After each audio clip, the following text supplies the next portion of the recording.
Me dicen que ya. Doctor, me dicen que ya. Correcto, adelante. Sí, ya empezamos. Muy bien.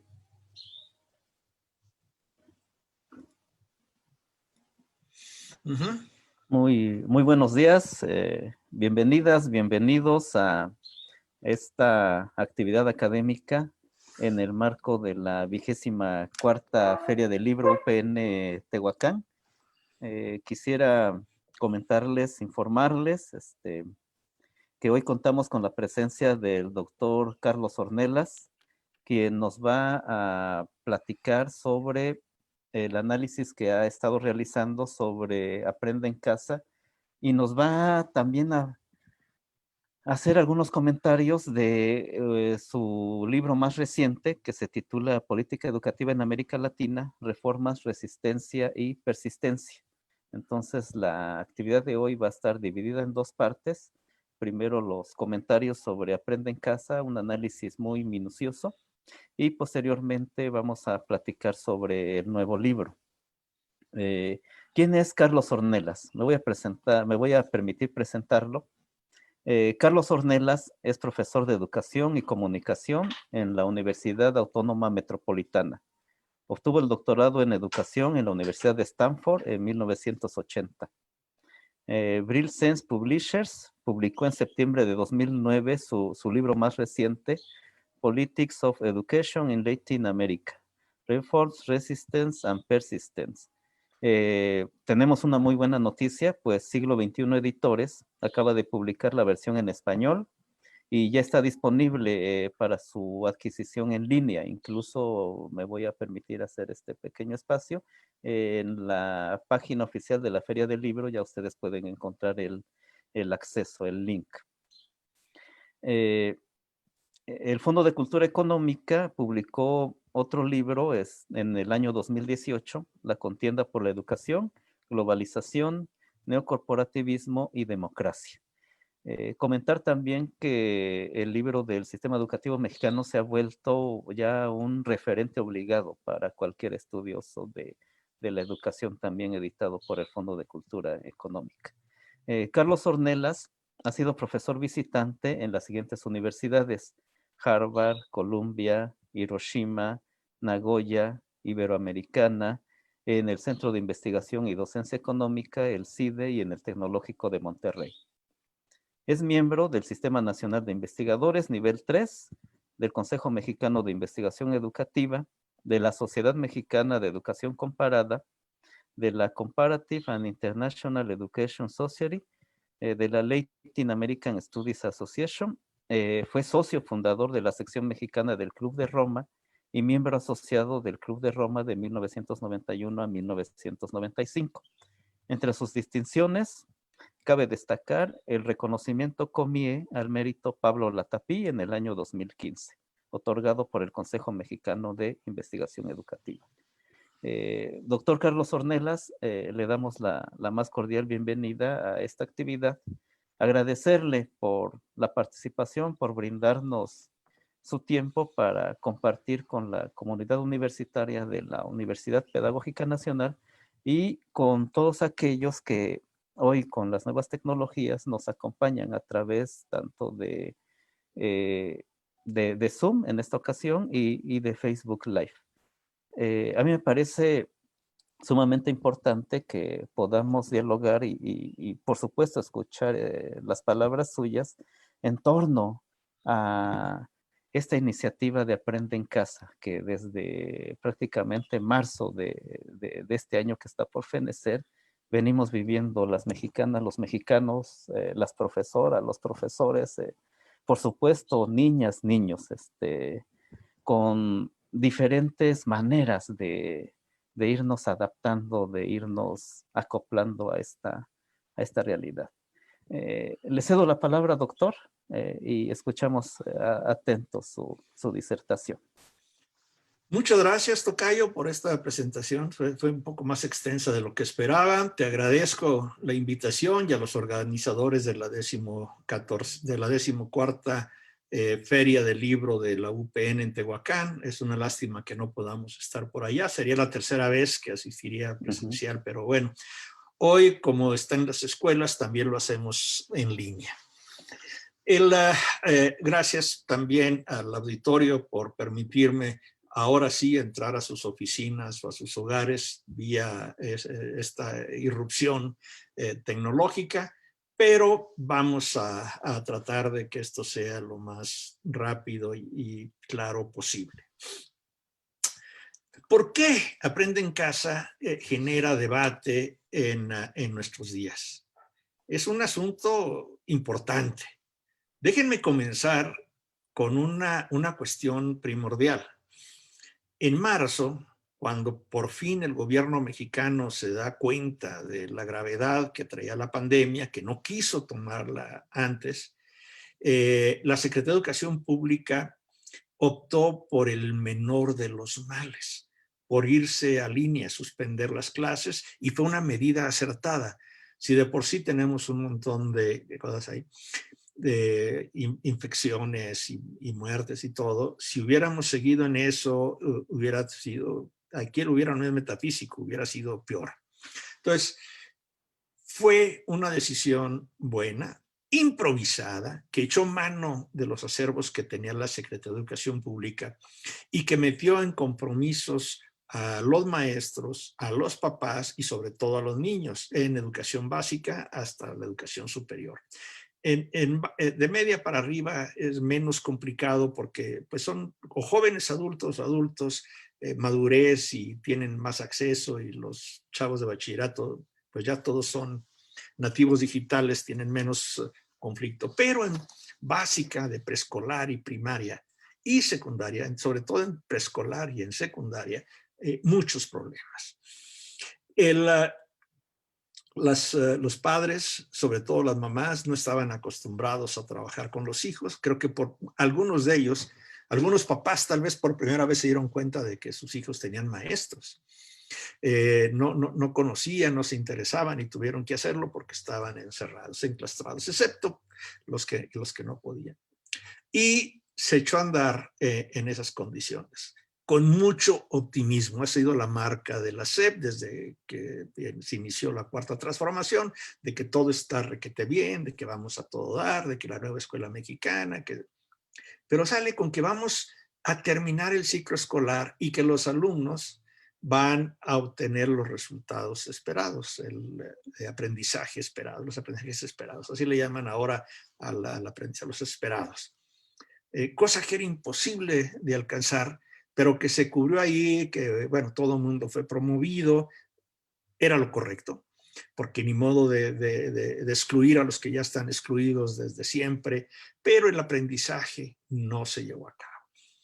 Luego vinieron las vacaciones, la Secretaría tuvo tiempo de preparar algo para el inicio de clases y a partir del 24 de agosto comenzó Aprende en Casa 2. Con un poco menos de improvisación, con la televisión abierta, con un convenio que firmó el presidente mismo con los 4 grandes canales, para tener una cobertura mayor y ya se tenía la experiencia de la telesecundaria, el acervo de televisión educativa, que ya la acaban de cerrar por la austeridad republicana, que tiene una historia interesante y valiosa en ciertos terrenos, y los acervos y hacer cosas por internet y utilizar las nuevas tecnologías, sobre todo el WhatsApp, para quienes puedan hacerlo, para niños y familias de las ciudades de clase media baja, pero los pobres, los que son desterrados del sistema desde siempre, ese 6% de niños en zonas indígenas, en territorios alejados, aunque no sean indígenas, pero por ejemplo en el norte, allá en el Bolsón de Mapimí o en el desierto de Altar, comunidades donde hay menos de 15 niños en edad escolar, pues está el instructor comunitario también en las altas sierras y todo. Para ellos no había opciones. Entonces, esta pandemia y esta estrategia de la SEP, que optimistamente lo dice, es equitativa, en realidad agranda la brecha entre los que tienen y los que no poseen medios entre los pobres, los medio pobres y los de clases medias. Entonces tenemos esta cuestión. ¿Y qué es lo que pasa? ¿Qué es lo que nos dicen las encuestas? En la primera fase, los maestros de repente hicieron su mejor esfuerzo. Maestras dedicadas, innovaron, vieron, había que sacar las cosas ahí. Y finalmente, como fue de corta duración y era para cerrar el año, y se lanzó la consigna del pase automático, se solucionó la cosa. Pero en Aprende en Casa 2, a partir del 24 de agosto, las primeras 3 semanas que eran para tratar de compaginar cómo venían los niños y todo lo demás, empezaron los problemas serios. Porque ya no hay confinamiento, porque muchas familias, las papás y las mamás donde trabajan los dos tienen que salir a buscar el pan.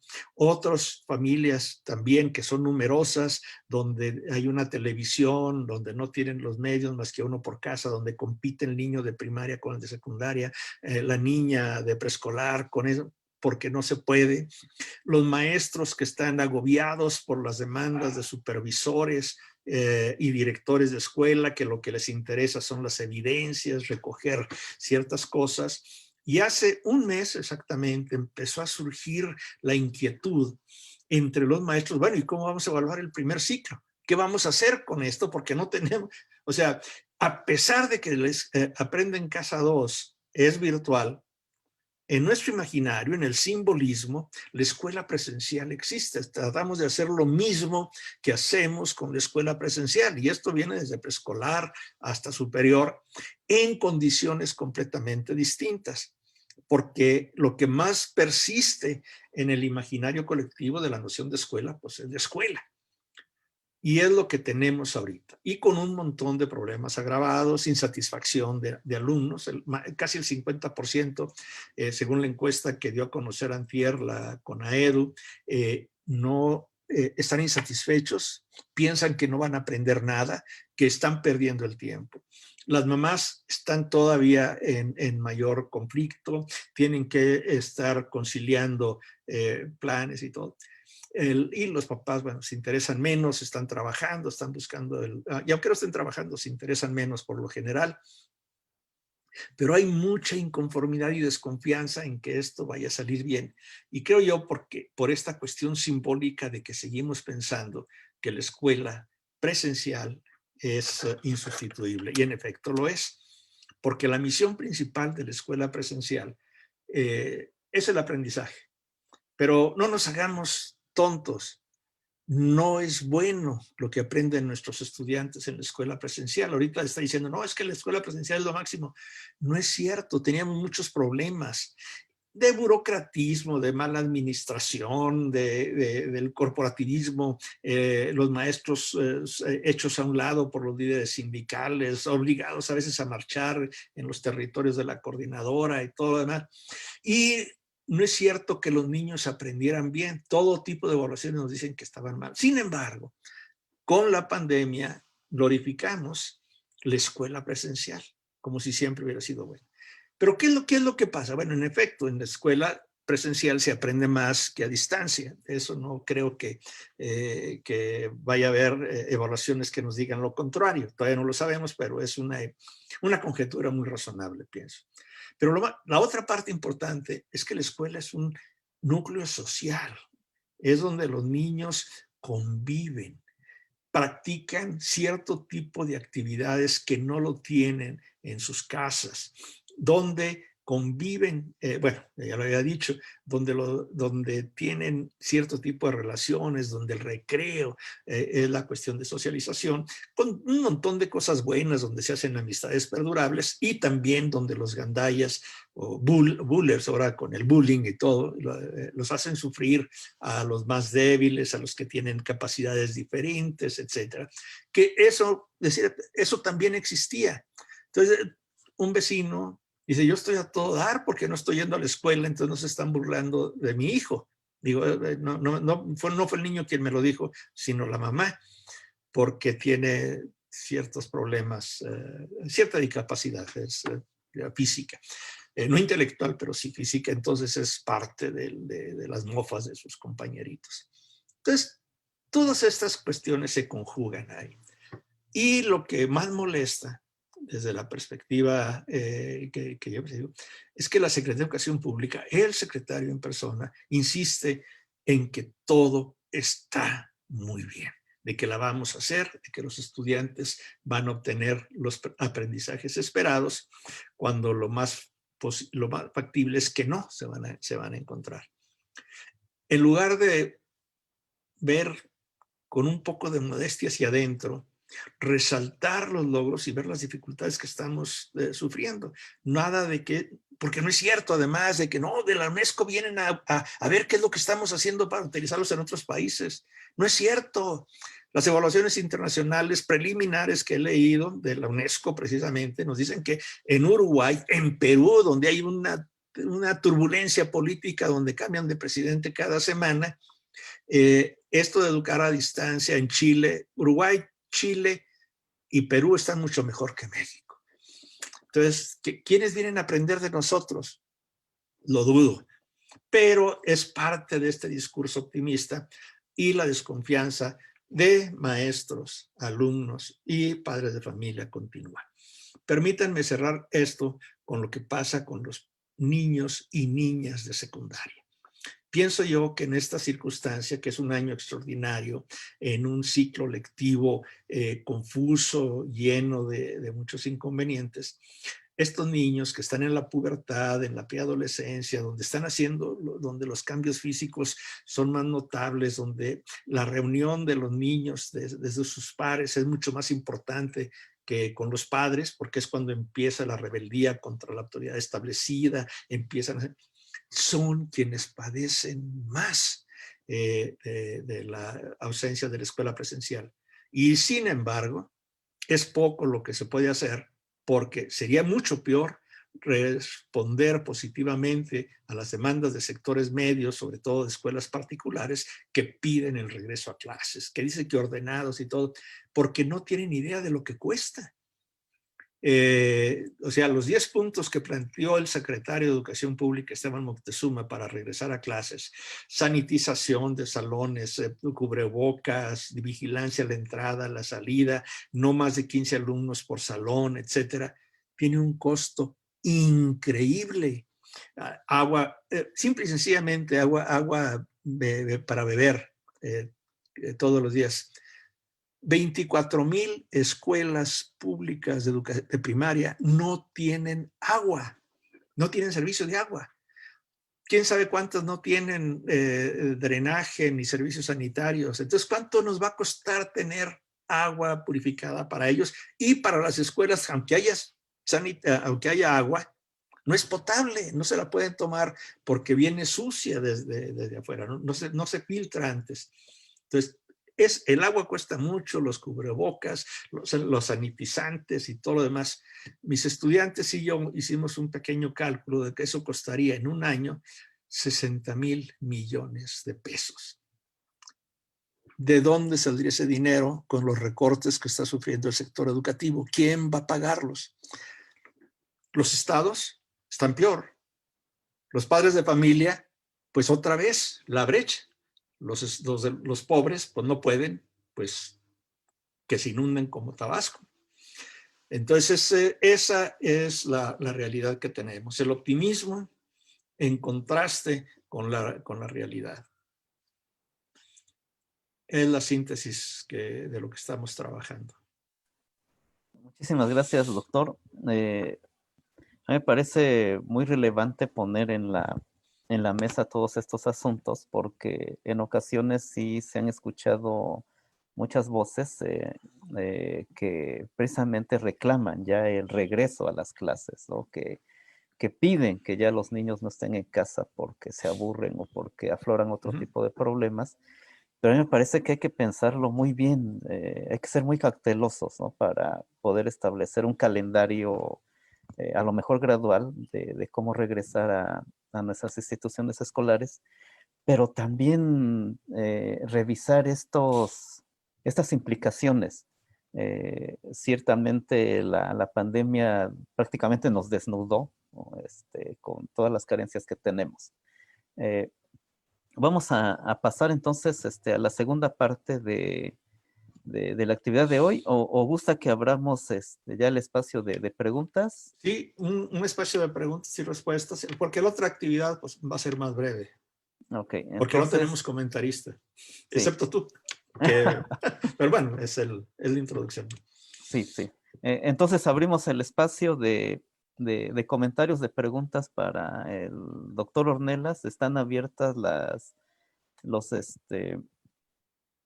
vías, tanto en Zoom como en Facebook Live. Déjeme revisar. Eh,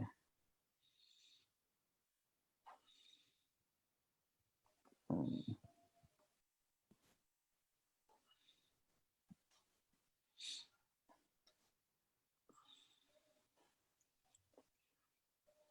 a ver, aquí. Bueno, aún no tenemos preguntas. Bueno, tal vez mientras llegan las preguntas ahorita que hablaste de lo de el potencial para el regreso. Sí, por favor. El secretario Esteban Moctezuma, incluso como una vez con el apoyo de López-Gatell, el idiosincrático López-Gatell, dijo que no se iba a regresar a la escuela presencial hasta que estuvieran los semáforos en verde. Me parece muy sensato. Lo más importante es la salud. Los niños, es cierto, son los menos, como dicen algunos propagandistas que quieren que regrese, son los menos expuestos al contagio por las defensas, etcétera. Pero no son inmunes. ¿Y los maestros qué? ¿Y los padres que los acompañan a la escuela qué? Las salidas y las cosas. Entonces, es un montón de cosas. Entonces, lo más sensato es eso. Y me preocupó hace 2 semanas que parecía que estaba dando respuesta positiva a esas demandas, pero recordarás que el presidente López Obrador le puso alto porque llegó una denuncia de que la escuela de Salinas Pliego, una particular que tenía, la abrió. Y bueno, Esteban Moctezuma era empleado de Salinas Pliego y dijo, bueno, hay que investigarlo. Y eso ya puso un freno, por lo pronto, otra vez a estas tendencias aperturistas.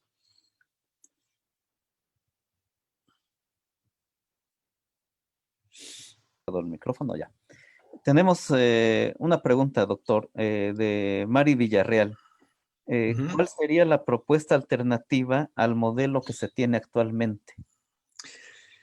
Me temo que con todos los defectos que tiene Aprende en Casa, no hay muchas otras alternativas. Pudiéramos mejorar sobre lo que se hace, pero no mucho. Creo que lo bueno que sucede es porque es cuando los maestros realmente se aplican. Y tenemos noticias de una maestra innovadora que utiliza figuras que saca de Pinterest y las pone en su clase, otros que se movilizan por WhatsApp, maestros que dicen, bueno, mis niños no tienen, así les dicen, mis niños no tienen conexión a internet, entonces al aire libre, bien aislados, y va y se pone, otro que va en bicicleta visitando las casas, y así por el estilo. Entonces los maestros están salvando la situación, pero el asunto es que no todos los maestros son innovadores, al contrario, según la encuesta, hay muchos maestros que también desconfían de los medios tecnológicos, porque tienen 40 años de experiencia dando la clase presencial, acostumbrados a ser el centro de atención de los niños, a imponer disciplina, y ahora pues se molestan porque les quitan la pantalla, porque se ponen a ver otro asunto, o regaños que también han aparecido. Ahora, la ventaja es que ahora los graban, y al menos en la Universidad Nacional Autónoma de México ya corrieron a 2 profesores de química por gandallas y otros que están en suspensión en algunas otras partes. En educación básica es más difícil por la defensa que hace el CENTE de los malos maestros, cuando debería de ser de los buenos maestros. Pero no hay muchas otras alternativas. Bueno, esa es la cosa. Y aunque las hubiera, perdón, y aunque las hubiera, no quiero caer en la ingenuidad de hacer propuestas que las autoridades no tomarían en cuenta. Ya no escuchan.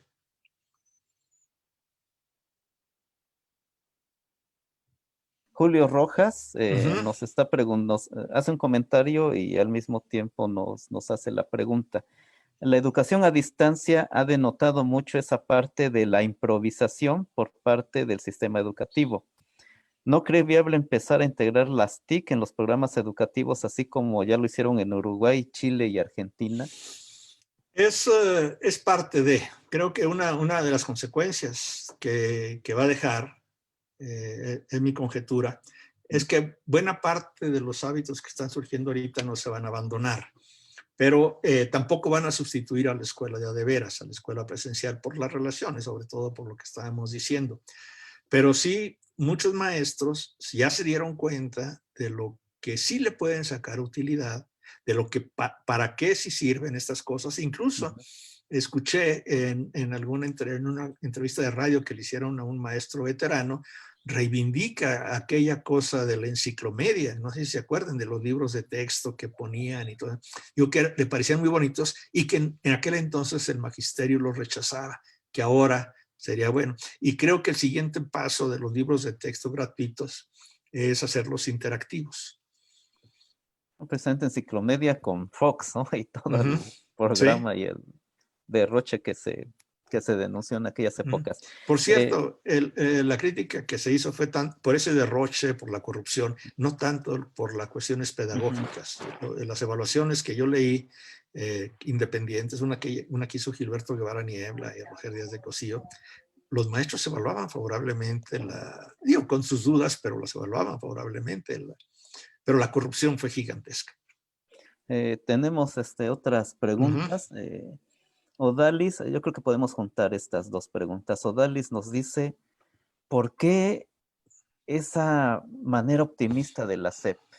Y Sergio nos pregunta, ¿cree que los problemas de no aprender igual o con más dificultad se ve más reflejado en los niveles básicos? La segunda pregunta, sí. Sobre todo por la edad de los niños, la falta de madurez intelectual. Pedirle a un niño de 12 años, a una niña inquieta de 12 años que se esté una hora frente a la televisión es de loco. O sea, si en la escuela presencial tienen los desfogues, platica con la compañerita de lado, se pasan el apunte, le tiran el papelito, es parte de la vida escolar, es parte, y luego a la hora del recreo. Acá no sé, o sea, y se va a reflejar eso más tarde, más temprano que tarde en los aprendizajes. Ahora, ¿por qué la SEP es optimista? Creo que es la política oficial, de que en este país no pasa nada, todo está muy bien, el presidente nos lo dice cada mañana. Si uno dice que los aprendizajes, eres fifí, que están, entonces esto es parte de la política oficial.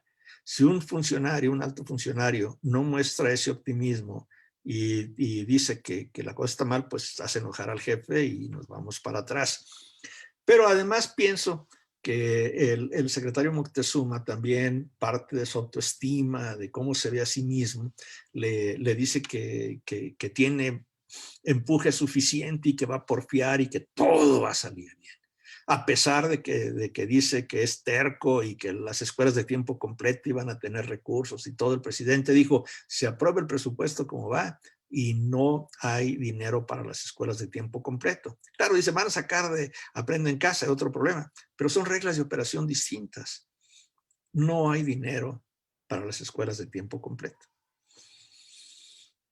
Pero sigue siendo optimista. Me están diciendo que hay más preguntas. Algo me está pasando por acá. Porque Acá aquí yo está. lo estoy viendo, la de Emi. Ajá, y también hay una de Uriel Alberto que nos dice, ¿cuáles son los consejos para el docente? ¿Cuál es el papel del docente en la educación virtual? Era aprende en casa, no llevar las tareas a casa, es lo que nos dice Uriel Alberto. Es una buena, es una buena metáfora ahí. La semana que entra, la semana que viene, del 23 de lunes a viernes, va a estar el Congreso Nacional de la Sociedad Mexicana de Educación Comparada. Va a ser virtual, va a ser desde la Escuela Normal Martínez de Nuevo León. que cumple 150 años, y ahí lo vamos a tener. En una de las conferencias magistrales es uno de los grandes expertos en educación a distancia. Ahorita, en cuanto terminemos, te mando el link para que lo compartan de esto, porque hay conferencias y el tema es el COVID y la educación y todo, porque hay conferencias, paneles de expertos y muchas ponencias. Va a haber más de 4,000 asistentes, están invitados todos, el ingreso a las páginas es gratuito. Entonces, no recuerdo de memoria y no lo tengo visible en la pantalla el programa, pero se los recomiendo. Le voy a mandar a Juan Carlos tanto la liga como una copia del programa en PDF para que lo comparta y ahí pueden encontrar recetas. ¿De quién sería la culpa? Dice uno de los panelistas, Emi. Sí, me estaban reclamando por esa pregunta. Ah, ¿sí? la vamos a leer. Sí, por favor, dice Emi, ¿de quién sería la culpa en el tema de la mala enseñanza y mal aprendizaje que se ha exhibido en redes sociales? ¿Sería la SEP, los maestros, los padres o los mismos alumnos? Creo que es compartida, pero hay grados, hay gradualidad, y creo que sería más o menos en este mismo orden en que lo puso, en caso de que estemos viendo culpas, pero también méritos. Porque a veces no pensamos, bueno, ¿y si no tuviéramos esto, qué?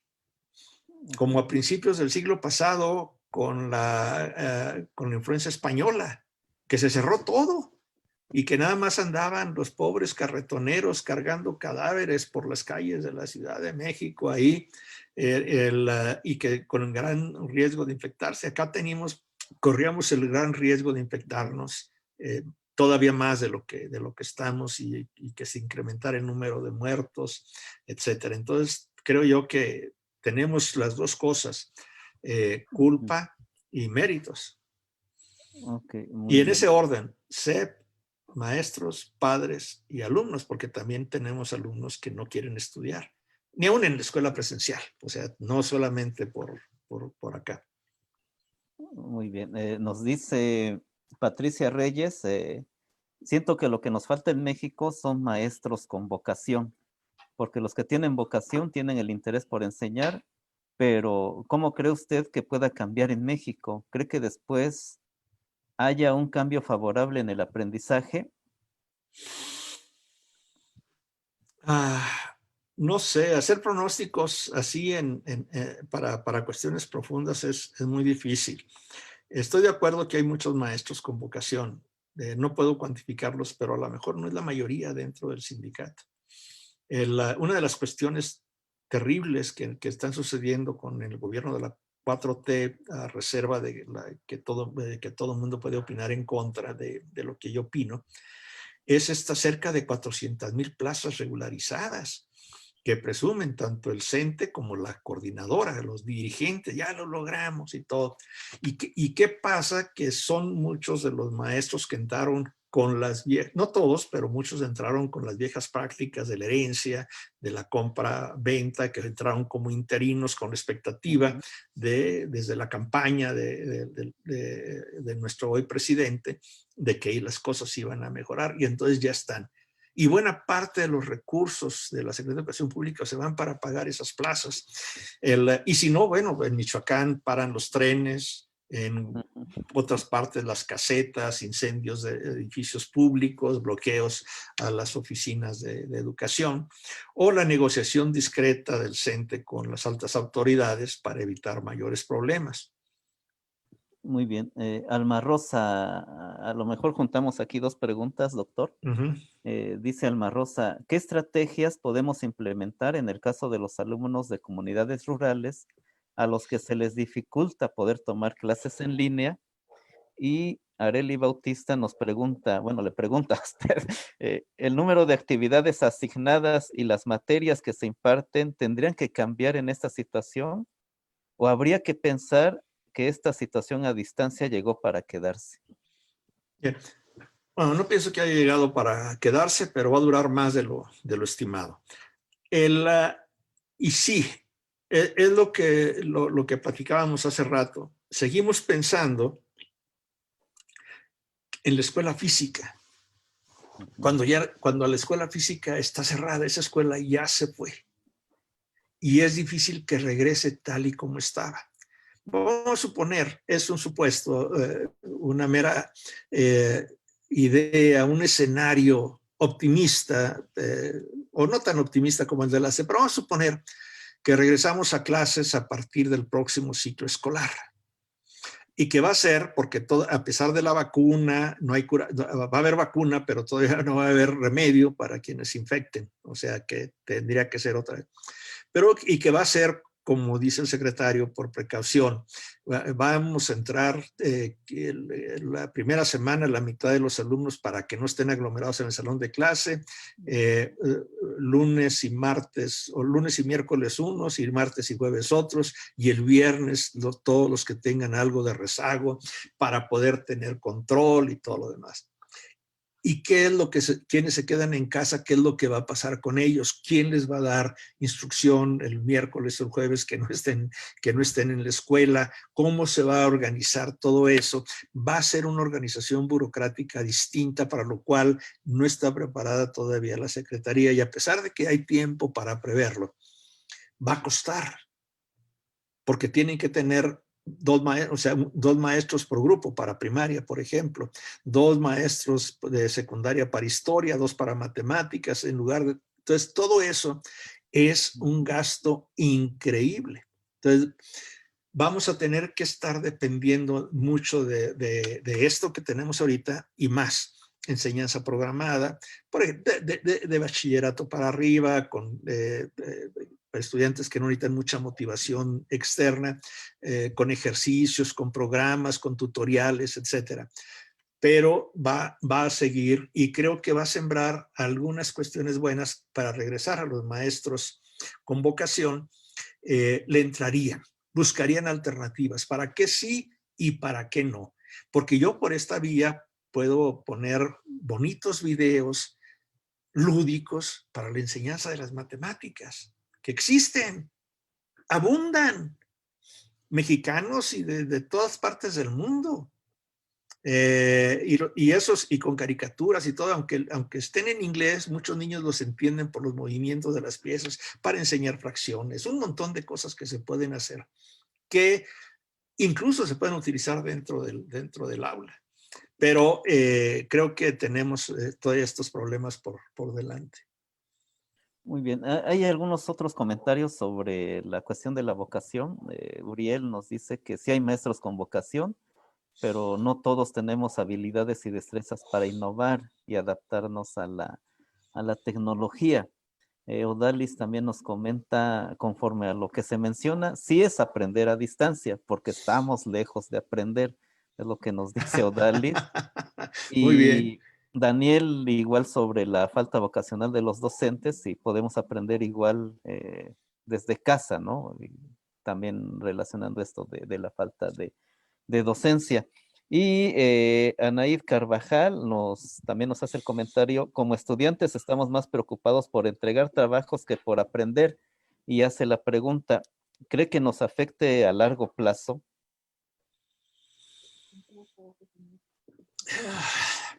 Esta última, luego regreso a lo de la vocación, esta última, lo de vocación y habilidades, esta última pregunta. Esto no es exclusivo de la educación a distancia. O sea, voy a la escuela para aprender o por la calificación para obtener un grado. Y es un debate muy viejo, de más de 100 años, o mucho más, que ya se tenía. Y esto tal vez se agrave en el margen con este modelo que estamos llevando a cabo, pero no es nuevo. Lo mismo sucede en la escuela presencial. Niños, adultos, lo veo con mis estudiantes de posgrado, de maestría y de doctorado, pues les interesa el grado, entregan el trabajo más por la calificación, no por el hecho, no porque lo hagan bien. Les pongo notas con el lápiz rojo y a veces se molestan porque dice, no, pues yo vengo para obtener esto, porque la credencial es lo que me interesa, me va a permitir ascender en el empleo, me lo están pidiendo del sector educativo, tener una maestría o tener un doctorado para poder mejorar en eso. Ahora, lo de la vocación en contraste con las habilidades. Es cierto, no todo el mundo puede ser innovador. Yo no me considero que innove. O sea, yo fui a la escuela presencial de primero de primaria hasta que terminé el doctorado. Y ahora en marzo, cuando empezó, aprenden, bueno, en la universidad, en la metropolitana, le llamamos aprendizaje remoto, el primer trimestre anterior y este que está terminando hoy, fue ya por esta vía. Pues no innové nada, pero tampoco sufrí tanto con un pequeño curso que nos dio una compañera de media hora y un tutorial que bajé de internet fue suficiente para manejar lo que estoy manejando ahorita. Y ya utilizaba el correo electrónico, ya utilizaba WhatsApp para mantener el contacto con mis alumnos, entonces eso no fue una gran complicación. No es innovación, pero sí es adaptación, adaptarse a los tiempos que vienen. Y sí, es difícil. A mí me gusta mucho estar la clase presencial, ver el lenguaje corporal, dialogar con mis alumnos, hacer ciertos chistes malos, pero los hago. Y a veces los festejan por compromiso, pero bueno. Y aquí no, es más difícil. Nadie se rió, por ejemplo, ahorita de lo que dije.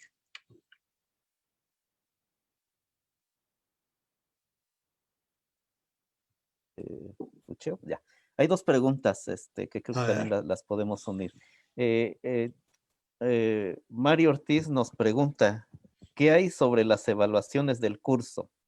Ahorita que ya estamos cerrando el nivel básico, ciclos, El primer ciclo, sí. semestres, ¿no?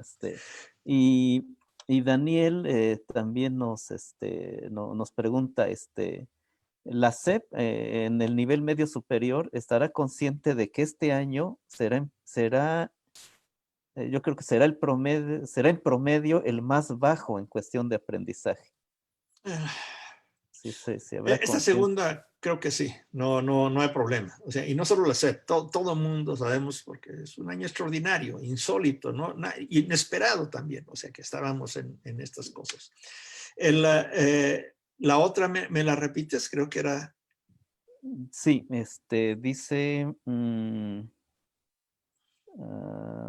¿qué hay sobre las evaluaciones del curso? Ok, sí. La semana pasada, la Secretaría de Educación Pública puso en el boletín 10 puntos para que considerar. Hace un mes exactamente surgieron las inquietudes de los maestros. ¿Qué vamos a hacer en el primer ciclo? ¿Cómo vamos a evaluar? Y porque el anterior no, que las evidencias, que los cúmulos, que los portafolios y todo lo demás. Estos 10 puntos que planteó la SEP son 10 puntos. Pero el mensaje es, todo mundo va a pasar. Pase automático y que cada maestro le haga como pueda. Aquí tiene 10 opciones y haz la que más te convenga. Realmente es un visto bueno para que los maestros ejerzan su autonomía, cada uno. Lo que no hace la Secretaría es amarrarles las manos a los directores y a los supervisores que les van a seguir exigiendo en algunas áreas que hagan eso, porque lo que les interesa es mostrar de que están trabajando y no necesariamente, y no tiene mucho que ver con la aprendizaje de los niños, sino con el papeleo burocrático. Entonces, creo que falta una segunda instrucción de la Secretaría para esto, para que las manos de los directores y supervisores estén amarradas para no exigirles a sus maestros, porque dicen, mis maestros, mis escuelas, hagan lo que ellos quieren y no lo que cada maestro, porque es muy distinto, aún en la misma escuela, niños de primero y de sexto son cuestiones distintas, no se pueden evaluar con los mismos criterios de la escuela presencial. Proseguimos, creo que ya hay mucha gente que se está animando a enviar sus preguntas.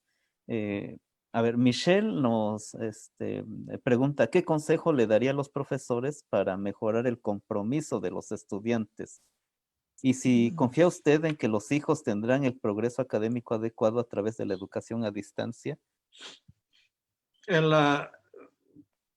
Los consejos, como dijo el clásico, ¿y a mí por qué? Realmente, excepto la única receta, cada quien lo puede hacer de la mejor manera posible si tiene interés, si puede hacerlo con los medios que tenga.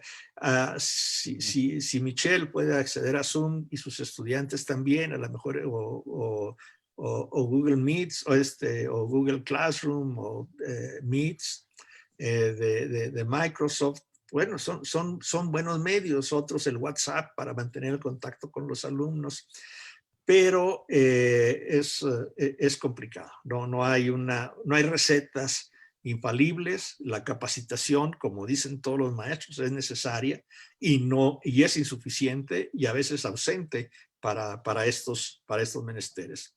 Pero no del todo. Ha habido mucho en el pasado que se despreciaba. Se decía, no, ¿para qué? Nunca los voy a usar, pero bueno. Y que si confío que los hijos tendrán el progreso académico, no.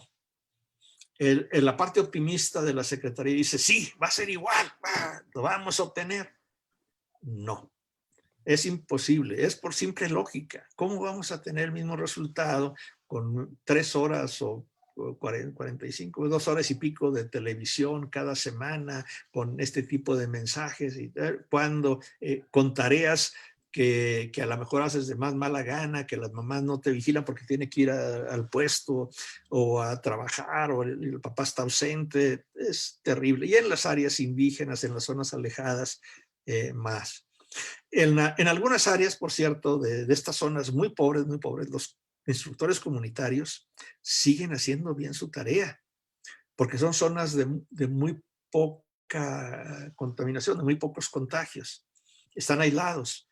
O sea, son comunidades de 200 habitantes, donde pero bueno, donde no hay ni agua potable, tampoco hay sanitario, ni nada por el estilo. Son muy pobres, están alejados, pero ahí está el instructor comunitario. Esos también son nuestros héroes. Y en ese sentido, creo que en nuestra región es importante que lo reflexionemos, porque al menos en la región de Tehuacán tenemos un área que se llama la Sierra Negra, que son comunidades muy pequeñas, donde hay pocos niños, entonces también, y pocas vías de acceso. Entonces el maestro tiene que caminar horas, el niño tiene que caminar horas cuando había clases presenciales. Y ahora que las clases son a distancia, pues las cosas, la situación se complica. No hay internet, no hay buena señal de telefonía, etcétera. Eh, nos siguen preguntando. Montserrat Asensio le pregunta, ¿qué perspectiva crítica debería asumir un docente frente a esta nueva normalidad que estamos viviendo en el fenómeno educativo? Nueva anormalidad. Bueno, creo que en la pregunta está la respuesta, una perspectiva crítica, pero también autocrítica. Bueno, ¿qué es lo que yo puedo hacer? ¿Hasta dónde puedo llegar? Yo me pregunto, y me lo hago en mi trabajo docente, ¿sería correcto dejar a mis estudiantes a que hicieron bien? ¿O me aplico lo más que pueda para tratar de que salgamos adelante? Claro, yo trabajo con adultos, el trimestre que entra me tocan jovencitos de primer ingreso a la universidad, pero trabajo en posgrado principalmente, maestría y doctorado. Es distinto, pero tienen que entregar trabajos escritos y hay que evaluarlos y hay que participar en discusiones y organizo seminarios con mis asesorados. Pues lo mejor que puedo, dando hasta donde puedo. Yo me considero profesional, empiezo a tiempo, no los abandono, no los dejo por completo, pero tampoco soy papá y que los regañe y que los traiga alineados para alguna cosa. Hay cierta relación. En primaria y secundaria es distinto. Nociones a veces tan desagradables como disciplina son necesarios. O sea, yo no veo una escuela anárquica, un Summerhill que decían, porque es imposible. Y cuando yo veo que los maestros se preocupan por la disciplina no en exceso, sino por actividades profesionales para que los niños convivan, que aprendan, que su trabajo se vea reflejado en el aprendizaje de ellos, muy bien. En contrasentido a la noción de disciplina como orden estricto, aquí se hace lo que yo digo porque yo lo digo, etc. Y aquí nadie grita. Entonces, pero es necesaria también ahí. Entonces, la educación a distancia tiene muchos problemas, ofrece pocas soluciones todavía, pero en el futuro nos va a seguir ofreciendo pocas soluciones a niños de preescolar, primaria y secundaria. Hay varios comentarios, me voy a permitir leérselos un poco rápido. Nos comenta Denise Valderas, nos comenta Denise Valderas, el contexto familiar, social, académico y las condiciones económicas en la educación a distancia están generando una brecha cada vez mayor. Autonomía y autodidacta son las áreas para repensar, así como la motivación y contacto con el docente. Siempre hay de otra, nos dice Denise Valderas. Mari Villarreal nos comenta, a los docentes se nos ha hecho hincapié en que se seleccionen los aprendizajes esperados para dar prioridad a los más indispensables y evitar la saturación con los contenidos. Fer Sánchez, pero la realidad es que más que motivar a los niños en esta situación de educación a distancia, se sienten acomplejados y hasta cierto punto se aburren. Obviamente que el desempeño no será el mismo y el fin no será el esperado. Y también nos comparten, nos dicen, si de por sí había un rezago educativo, Patricia Reyes, me atrevo a decir que con la pandemia va a empeorar, pero el trabajo va de la mano de los padres de familia con los niños, que algunos padres no tienen la posibilidad de apoyar. Pero ¿qué va a pasar con esos niños que no tienen apoyo? ¿Cómo se va a restablecer en ese contexto? Y aquí sumo la pregunta de Rosalino, que dice, pregunta, ¿México está preparado para una educación a distancia o en línea? Esta última nos estamos mostrando que no. La otra, las preocupaciones por los niños, sobre todo los que no tienen el apoyo en sus casas, sus familias y todo, es cierto, es como empezamos. La pandemia va a agravar la desigualdad que ya teníamos en la escolaridad.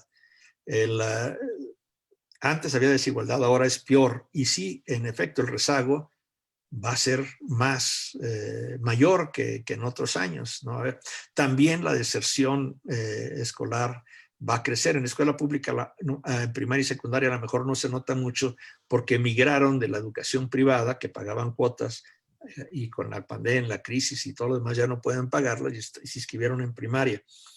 En bachillerato la deserción no es tan alta como se estimaba por la beca universal. Porque dice, no, es que yo me voy a salir a buscar trabajo. No hay trabajo. Entonces, la beca para los de bachillerato, aunque sea pequeña, es un buen incentivo para quedarse y al menos no desertar. Que eso no garantiza, bueno, la beca nunca ha garantizado buenos aprendizajes, pero garantiza permanencia hasta cierto punto. Entonces, tenemos esta cosa, es un mundo cambiante, la pandemia nos aceleró muchas cosas que no veíamos venir.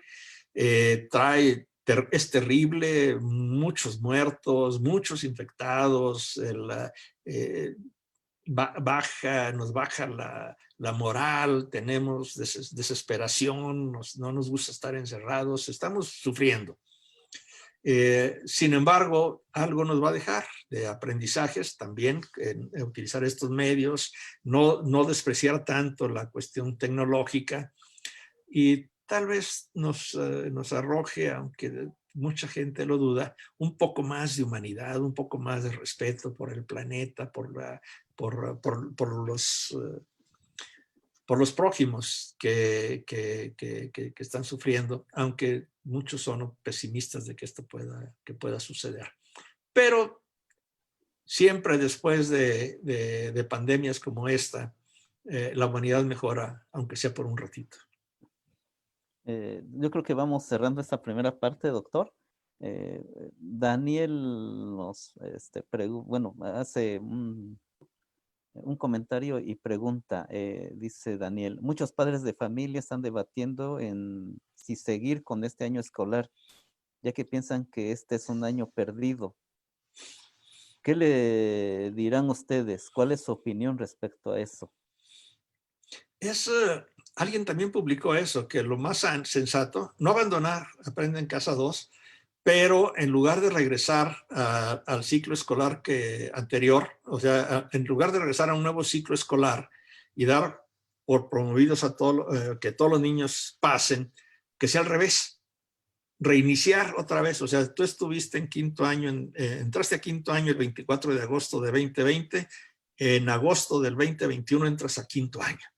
O sea, todo mundo así. Lo que pasa es que los primeros años de ingreso, tanto en primaria como en secundaria, los grupos se verían más numerosos, hay cierto tipo de problemas burocráticos, pero es una opción que habría que estudiar. Y pienso yo que, digo, ya que no se van a obtener los aprendizajes y va a haber mucho rezago, a lo mejor valdría la pena una repetición global, donde no haya castigados, sino de unos promovidos, otros no, sino que todo el mundo vamos a comenzar de nuevo.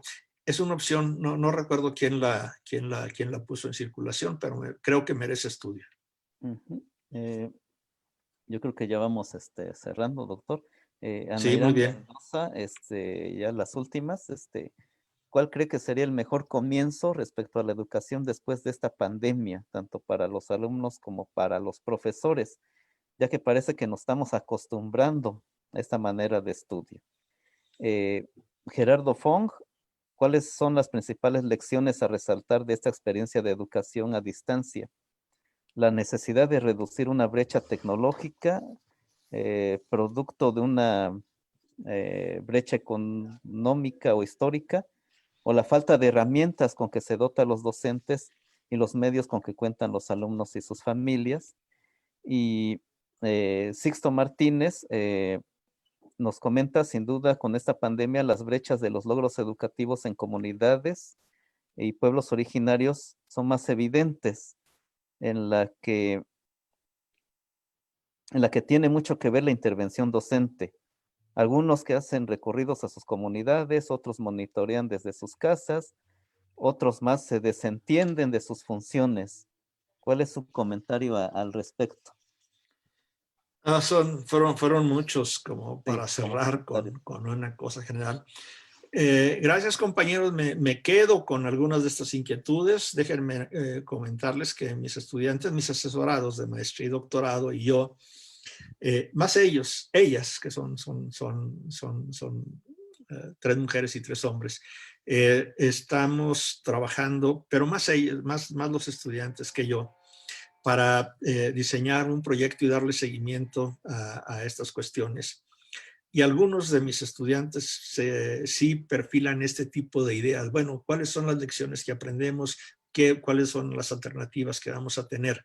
Yo soy menos, o sea, mi vocación es hacer investigación sobre lo que pasa, sobre lo que es, no tanto como debería de ser. Pero es un trabajo colectivo, así es que mis estudiantes no los restringo y vamos a tratar de ofrecer cierto tipo de alternativas. Cuando esperemos que no pase mucho tiempo después de que se acabe la pandemia en tener ya un texto circulable. Muy bien. Quizás para cerrar y abusando de su tiempo, doctor, a mí me parece que esta pregunta nos puede también dar mucho para reflexionar de Alma Rosa. ¿Qué tan apto es para el nivel preescolar tomar clases en línea?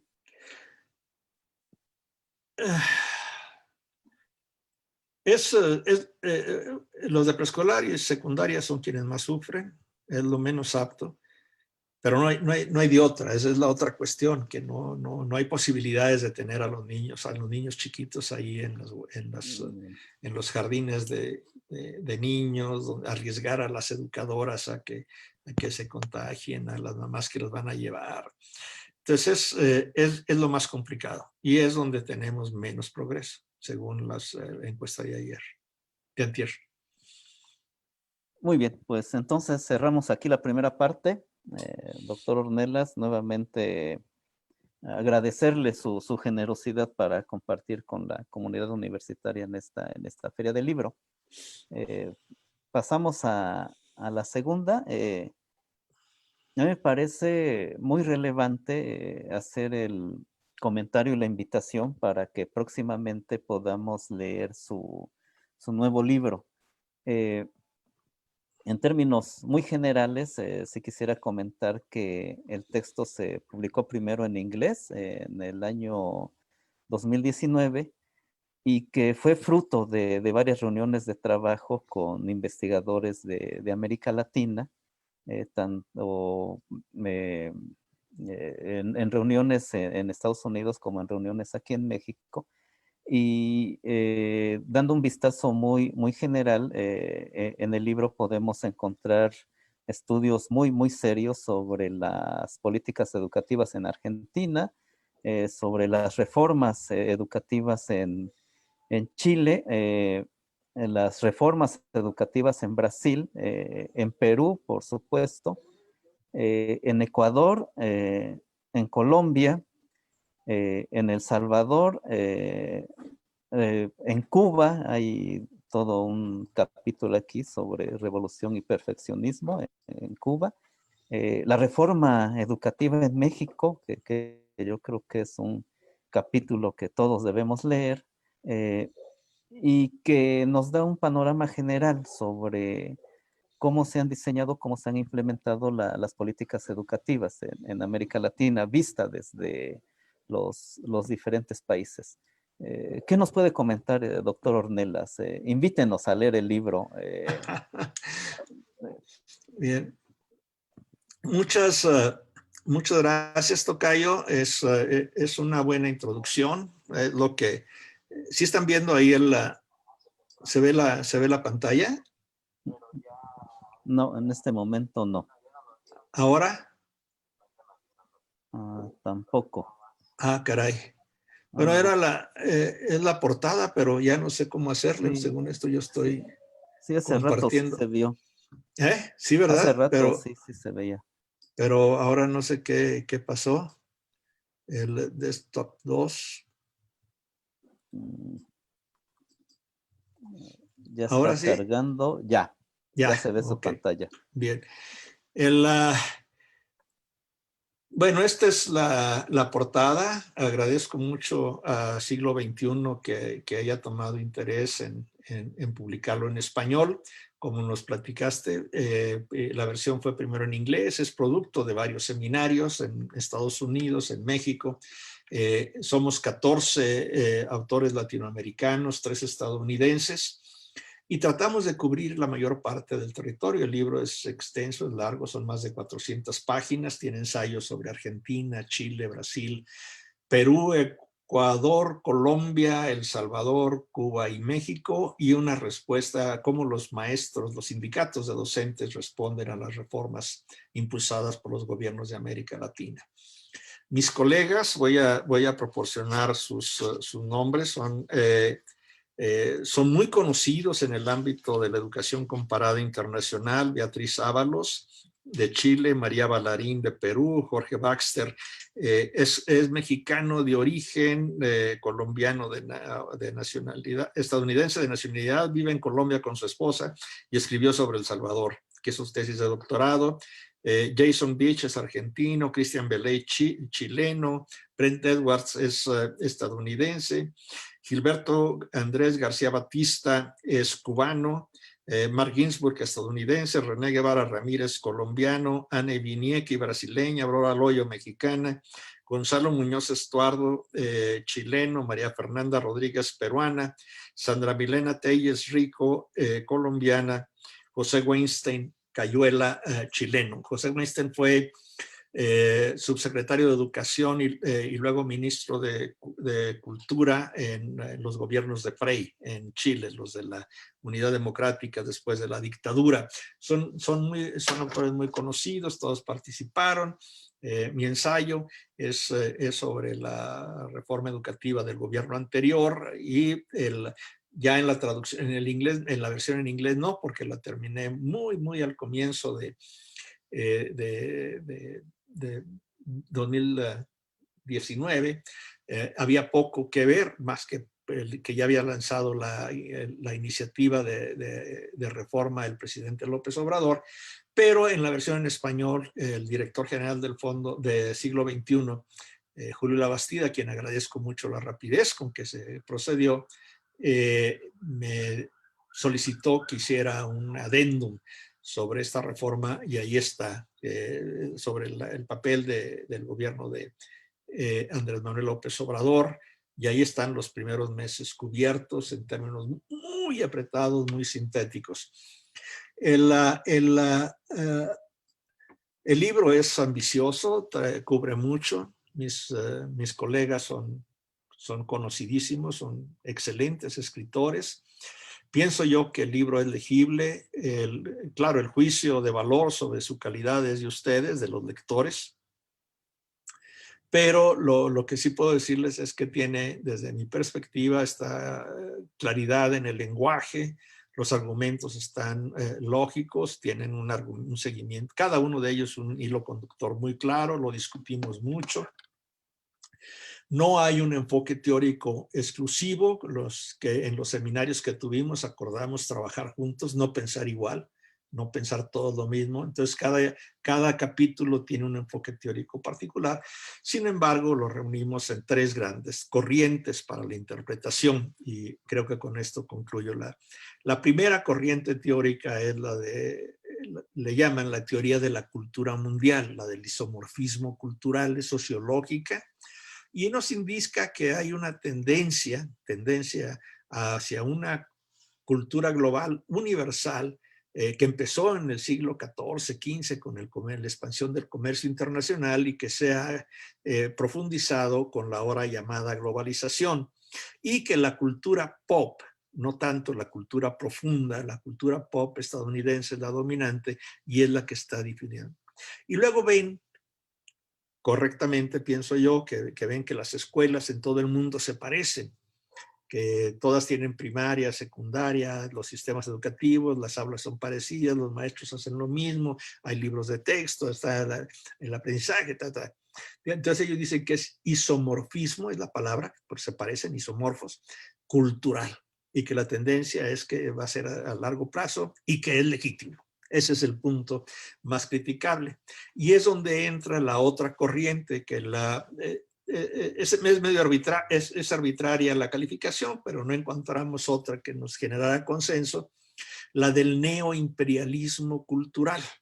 Es decir, en efecto, todas las escuelas se parecen, en efecto, hay esta tendencia que está pasando, pero no es legítima, es por imposición. ¿Y por qué neoimperialismo? Bueno, la noción de imperialismo cultural, como la trabajó Martin Carney en su libro clásico, La educación como imperialismo cultural, refiere cómo las potencias europeas que se implantaron, que colonizaron regiones de América Latina, África, Asia, implantaron sistemas educativos a semejanza de las metrópolis, al servicio de las clases dominantes de las metrópolis, y fue por medio de la conquista armada que se instalaron. Vean la historia de América Latina. Entonces, neo, porque ya no es por medio de las armas, ya no es por imposición punitiva, sino por medios propagandísticos, ideológicos, académicos, hay trabajo académico, y ya no son países, sino los organismos intergubernamentales. La UNESCO, la parte humanista, desde la reunión de John Tien, que trae esta tendencia de que los objetivos del nuevo milenio, el número 4, todo lo que tenemos y que buscamos, la parte humanista. Y luego viene la parte organizativa, tecnócrata, neoliberal del Banco Mundial, que fue dominante en los 90, descentralizar los sistemas de educación. Y más recientemente la OSD con PISA, que es la medida de todas las cosas, que está promoviendo lo que Pasi Sahlberg, un autor finlandés, llama germen. Y GERM es en inglés por las iniciales Global Education Reform Movement, pero es un germen que se está reproduciendo en todas partes ahí. Entonces, el problema de estas dos teorías es que no toman en cuenta las clases sociales de cada nación, no toman en cuenta la idiosincrasia nacional.